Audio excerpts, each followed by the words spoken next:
for the benefit of the viewers, when you say I decided to go freelance, Yeah. you can't just, it's not like some hoarding at Jew circle which says, hey, I'm No. freelance. No.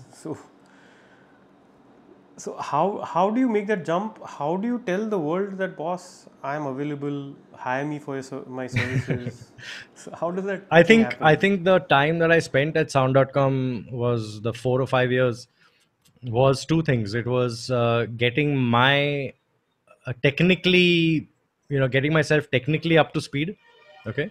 And the other thing is to get contacts going, because at that point, so a lot of the all the bands at that point, at some point or the other, were working with sound.com. So I was either systems tech or whatever on their shows.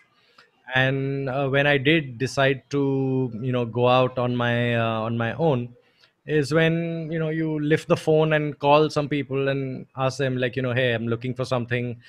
And I think my conversation with Ashish was, hey, do you guys need a monitor engineer? And Ashish Saxena. Ashish Saxena, yeah. And he was like, I don't know, you come and try. And I was like, okay, I'll come and try. So the first show which we had done was at IIT Chennai. And that's how I got started here doing freelance. Right. So basically, you need to spend time in this industry to get known, to build your contacts, besides learning and improving your I skills. would say so, because there's, having skill is one side. If no one knows about it, it's pointless. Correct. So it's both things. You need the skill, and you need to spend time, in the industry, not at the top, because it's difficult to be at the top when you just started out, not necessarily at the top, and spend that time getting your information, getting your, technically sorting yourself out, and then make a play for the, the acts that are there. Right. So just like I asked you earlier, that did you rethink your decision on joining leaving the cognizant job and joining the small company? No. Similarly, when you decided Yeah. to become a freelance engineer, did you realize it was better that I was working with somebody rather than to take all the stress myself? No, not really, because it had come to a point where I wanted to now do what I had originally started out wanting to do. I because at when you're working along with a company, you need to do what jobs come to the company. So if there are a lot of corporate jobs, you do that, whatever it is. But I did not start out wanting to do corporate shows. So basically, if you go to see that, since I decided to go on this journey up till 2010, that was already about 10 years. At that point, I really wanted to get, moving on what I had originally wanted to start out doing, basically. So you were living your And dream in a way. yeah, I mean, the thing was, I mean, I thought, like, technically I was up to speed enough. I now had contacts as well, and I thought at that point that was the right point to kind of move ahead. Yeah. Okay. So, for the last 10 years, who all have been your clients? What all concerts or events have you kind of, Yeah. handled? I think at the start of the freelance career was Shankar Mahadevan, SEL and Shankar Mahadevan. So we had done a few tours with them as well. Then Sonu Nigam for the longest time, almost 6 years was with him. After that, small stints with uh, Sunidhi Chauhan, Shan, a couple of shows. And then, at that point, it mostly starts where, the engineer for those artists maybe sometimes is not free. And then, they might call me up and say, hey, can you just fill in for us on this so and so show? So a lot of it was that. And I think where it got to, Vishal Shekhar for a long time. Vishal Shekhar actually, even before Shankar Mahadevan. In fact, Vishal Shekhar was the first, and that was through, I think, just knowing Vishal from Pentagram. So because I used to work with Pentagram for a long time. And apart from that, in the rock and roll kind of music circuit, Pentagram, Indus Creed, Divine, a lot of the indie bands as well. And I think from, when was it? Maybe 4 years ago, when I got a call to start working with Amit Trivedi. and that's where I was like, okay, enough mixing monitors. Now time to switch over and get back to mixing front of house. Right. So that for Amit you do the Yeah. FOH. So Amit and AR Rahman, I do front of house, and off and on there have been gigs where, like for Salim Suleiman or Indian Ocean, Papon, but those usually tend to be when their engineers are not free, that I jump in and help out basically. Right. So as an FOH engineer, do you have to be present at the rehearsals also? Yeah, it's like, as a musician you need to be present, and as a musician you need to know your cues, correct? As a front of house engineer, it's even more important that you know your cues.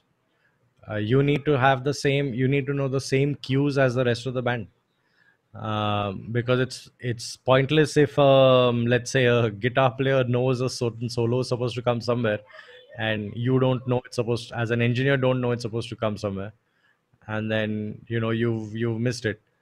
And the thing is, um, I think it's an overlooked part, but it's a very important part for technicians to be part of the rehearsals, and to know cues, as well as the musicians do. And this is both for the sound engineers, lighting people, and video people. You need to know what the parts in the song or in the entire show are, because based on that, like, you can kind of create, for the audio guys, it's different, but from the lighting people, if you don't know your cues, what's coming where are the breaks, where are the stops, where are the pauses, it's then that's when you see a very static kind of lighting show, which it's not moving with the music because you don't know the cues. So it's Right. very important to be a part of the rehearsals, definitely. And by just for the clarity of the viewers, rehearsal does not mean sound check. A rehearsal does not mean sound check, and sound check is not a rehearsal. you know um it's you it's like, okay, now, to just put this in perspective, your sound check should not take more than, and when I say sound check, I mean the time when the band arrives on stage till the time that they're ready to start performing a show. That process should not take more than 45 minutes in my mind. And yeah, why I say 45 minutes is because the one thing that I hate doing is having the band on site when, technically we are not ready. So, it's no one's fault, but I make sure that we are in with enough time to sort out all this other stuff before the band comes on stage. Once the band comes on stage, it's the general expectation is you plug in, you start playing, you put the fader up, you go instrument by instrument. That process does not take more than 45 minutes in some of the largest bands also that I've worked with. Okay. So, and why is that important? Because you're not getting drained out in your sound check with no energy to play the show, or as a sound engineer, you don't have your ears blasted for 3 hours, and then you still have to mix a 3 hour show after that. So it's like, I'm usually, if things do take a little long, as sometimes it does happen, I have a tendency sometimes to actually, let the PA still keep running, but I plug in either headphones or earplugs, and that's primarily to just save my hearing for the show. Because you've exposed yourself to 3 hours of a loud sound check, and then with a 15-minute break or a 1 hour break, you're back into a 3 hour show. That's not, you can't do your best in a show if you've had that much exposure to loud sound before it. No chance. So anything that you do post show that kind of calms down your ears or Anything that you do when you are done with the show? Some things, but I can't mention on. Okay.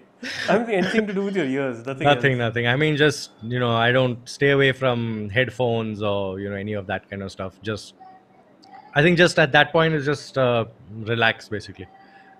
Try not to get back into any work or you know. I think just Or immediately go to a studio and no, start no, no, mixing a no, song no, and no, all. no, no, no. I don't. I mean, I Right. don't. For me, I don't have a studio or I don't do studio work either. So for me, Right. basically, after a show till the next show is I try and keep it as quiet as possible, basically. Okay. So, Fali, you've been handling very big names as an FOH now. Uh, what is it that you learned from different artists? What have you learned so far that young students who are watching this can also benefit from? Anything that you could share with us? One of the main things is that like as an engineer you are responsible for um, basically that artist is putting kind of their music and what they sound like on a PA system in your hands. Okay, so it is a very responsible job. Okay, and it needs to be addressed with it is at the end of the day also a service business. Okay, so there are a couple of things. Firstly, obviously you need to be quite technically kind of sorted.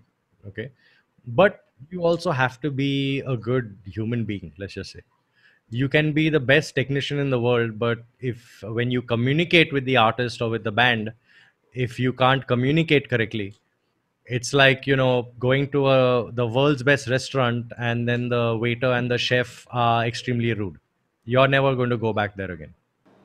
So However good the food however was. good the food is, yes. Yeah. Okay, so it's two things. First, you need to be good at what you do, and I think the better you are at what you do, that instills a certain amount of confidence in you, and that confidence translates into how you interact with the band and with the artist. So it's two things. I think more than sometimes being technically proficient is how you interact with the band and the artist. I think that comes first, and technical prowess and stuff comes second, comes secondary. And I think it's like at the start of this lockdown, I was doing some Instagram live with a few people, some really famous engineers, people that I kind of idolize, and one of them clearly mentioned that he's like the the misconception is that everyone, all artists, look out for the best possible engineer that they can get. And he's like, that's not actually very accurate, at least in Hollywood. In Hollywood. So they look out for a person that will make the show go on, no matter what. So what that tells you is basically no matter how challenging the situation is, whether whatever it is, there could be rain, there could be snow, whatever it is, however challenging, like 100 things could not work. If you're that one person that will still figure out how to make the show happen, those are the guys that they want on the show. That's Yeah. a So very, very important lesson. it's a very important lesson, and it basically came from a point where I was speaking to him. Hey, like I went for XYZ show, and the bands are so legendary, but I didn't really enjoy the concert. And he was like, that's fine. And that's when he went on to say, he's like, the biggest thing is that usually whenever you see concerts and stuff on YouTube or produced well and all that, a lot of that goes to a post production studio. All that stuff happens and it looks nice and polished on your this thing, on your computer when you watch it. But he's like, the thing is, like, the biggest misconception is that they look out for the person that can do the best job. Yes, that is also, don't get me wrong, that is not part of it. It is a very big part of it. But if you're the kind of guy that can do a great job and also can make sure that technically, no matter what, you can figure out how to make the show happen, in the worst kind of scenarios. That's the kind of people that production managers and artists are looking for. Right, right. No, thank you for sharing that experience and that information. Yeah, It's most really welcome. helpful. Most welcome. So, Fali, we have FOH or sound engineers who are live sound engineers give a tech rider, Yeah, which right. is a list of equipment for a band That they require. Yep. they Yeah. require. So, is there Yeah. brand loyalty for FOH engineers, or are they okay to kind of change stuff based on availability, or do they insist, or is it a good thing to insist rather that I want only XYZ models of XYZ company? See, it's not. I don't think it's brand loyalty. Um, I think, and it has more to do with, there are few things which sometimes tend to be non-negotiable. One of the things is the console, and the second thing is the PA system. Okay, I'd say the console is the first that is non-negotiable. The PA system is the second that is non-negotiable. And I think most sound engineers, at least that I've come across from India and across the world, are not so bothered if you swap out a mic or two here, because you don't maybe have what you have in your list. Now, and the reason for that is that the digital age has made mixing on digital console so easy, where you can just load your show file from a previous show and you're good to go, or at least you're kind of 60% there.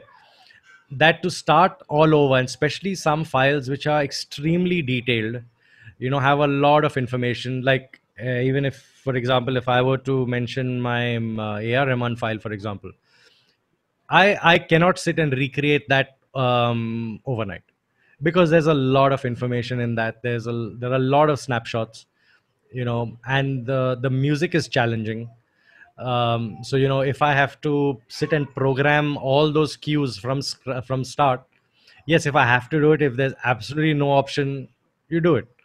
But if you don't have to, and that means it leaves you your mental space enough to do the show properly, rather than spending half a day recreating a file, then you don't need to. So I think the first thing is the console is non-negotiable. The second that's non-negotiable or that's swappable is the PA system. There are some great brands of PA systems now out there. India, thankfully and luckily, has most of them. And when it comes to microphones, it's not a big deal, honestly. But what if the guy, the sound vendor, does not have that particular console that the engineer is looking for? I mean, not their budget's also included. So, Very often you have to base it also on what kind of event it is. Now, if it is say I think the most stringent it comes to when it's a proper, larger public show, or something like that, where you want to put your best foot forward. correct. If So it's a corporate show yeah, or if it's a some wedding corporate, and all, it's I all don't right. I don't this thing so much, and I don't think anyone should, honestly.